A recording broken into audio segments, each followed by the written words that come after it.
Assalomu alaykum hammaga. Mana shu zalni bo'y ko'rinishga keltirganmiz. Adashmasam 8 metrga 3 metrdan oshiqroq. Shu yerni qanday qilib bo'y yopishtirganimizni ko'rishni istasangiz, videoni oxirigacha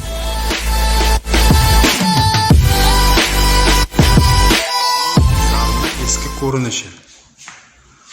Bundan ham chuqur holatda edi, ya'ni kirdi chiqdilari ko'p edi. Tekislab, to'g'rilab, aboy yopishtirishga tayyorlayapmiz. Hozir sizlarga aboyni tanishtiraman va aboy klesini qanday qilib tayyorlashni ko'rsatib beramiz. Bundan oldin aboyni narxini va razmerlarini va klesini narxini aytib o'taman sizga. Xo'sh. Aboyni eni 1.6, qalinligi 2 mm, uzunligi 10,5 metr, plus 1 metr, 1 santimetr bo'lishi mumkin, plus minus. Xo'sh. Burchaklarni tekis qilib to'g'rilab olinsa, shunda aboy chiroyli va tekis guli bir-biriga chiroyli to'g'ri keladi. Hozir sizlarga kleyni qanday qilib tayyorlashni ko'rsatamiz va aboyni kesib ko'rsatib beramiz. Xullas azizlar, mana aboy kleyni ko'p joyda mikserda aralashtirishadi. Bizda qo'lda aralashtirganimiz yaxshiroq bo'ladi. Sababi mana bu tuz ko'rinishda bo'ladi. Buni qo'lda aralashtirib ishlamasangiz sifatli chiqmaydi. G'o'rasha bo'lib qoladi.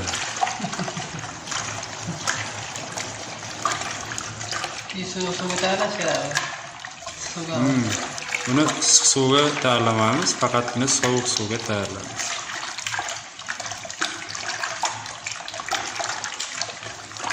Buni birdaniga tashlab turib aralashtirib bo'lmaydi. Shunday holatda tayyorlaganimiz yaxshi bo'ladi. TikTok uchun maxsusda. Quyuq ko'rinishga keldi. Shu ko'rinishi yaxshiroq. Mana shu ko'rinishda tayyorlaymiz. Xo'sh, kley 5 minut vaqt turadi va kley tayyor bo'ladi. Xo'sh, kley tayyor bo'ldi, mana shunday ko'rinishga keladi. Shunda sifatli va mahkam ushlaydi.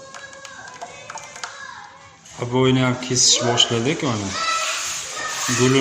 Guliga to'g'rilab kesamiz.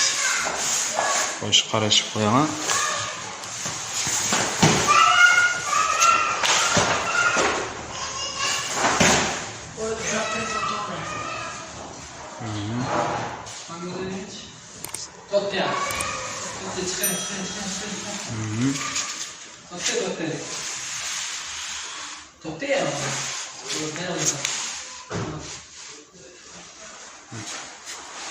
Bitta rulondagi aboydan 3 ta chiqadi.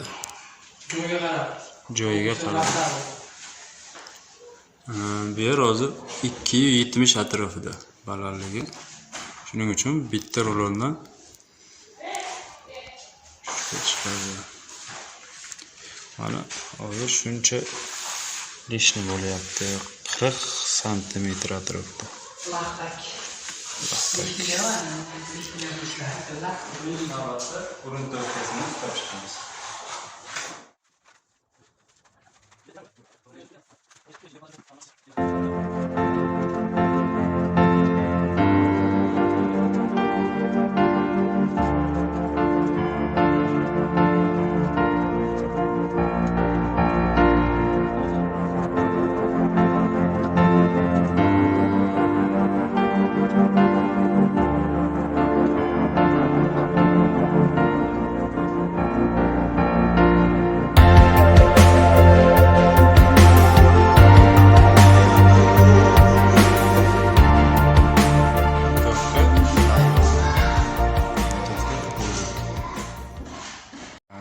Aboyi kesib tayyor qilib qo'ydik va endi navbat aboyni devga yopishtirishga.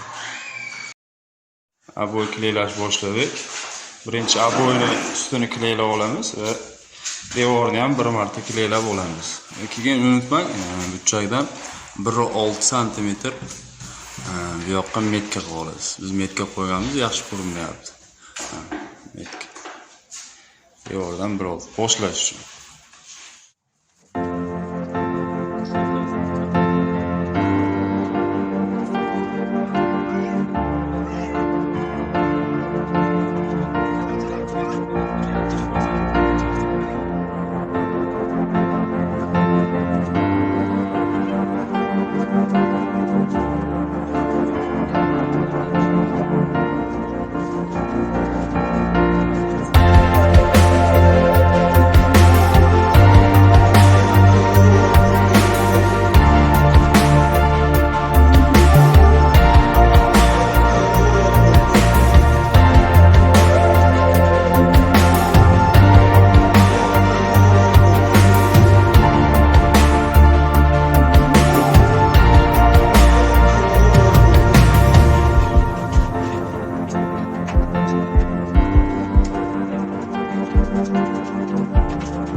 Saqlanib qolgan havolarni chiqarib olamiz.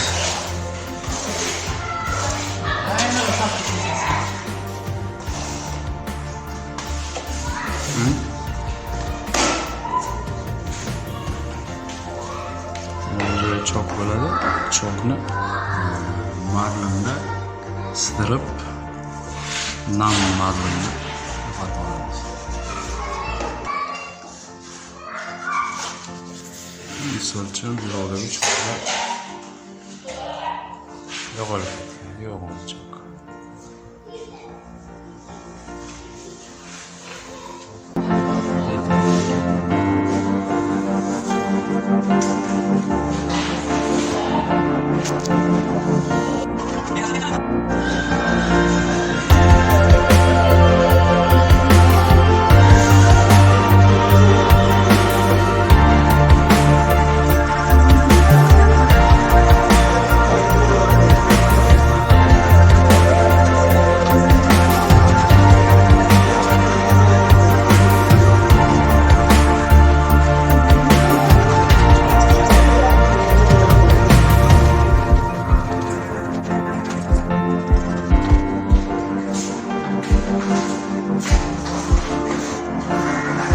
Xo'sh, mana tayyor xonamiz. Endi nima qilamiz? Endi mana bu joy ko'chib ketmasligi uchun, ya'ni atkoslik joylarni go'lovga yopishtirib chiqamiz. Buni ham xudo xolos ko'rsatib o'tamiz. Go'lovini yopishtirib chiqamiz. Go'lov ko'rinishda. Donasi adashmasam 5000 yo 6000 so'mdan bo'ladi. Atkoslarga qanday yopishtirishligini ko'rsatamiz. Go'lovni asosan germetik, ya'ni jidkiga o'zida yopishtiradi, mahkam bo'lishi uchun. Go'lovni mana shunday 45 gradus shaklda kesib olamiz. Va albatta germetikini qo'yib chiqamiz.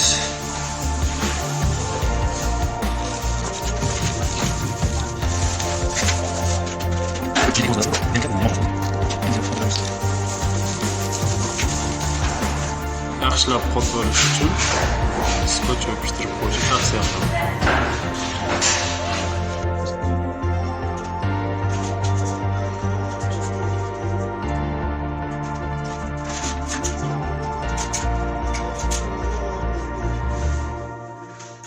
So, wenn du das sagst,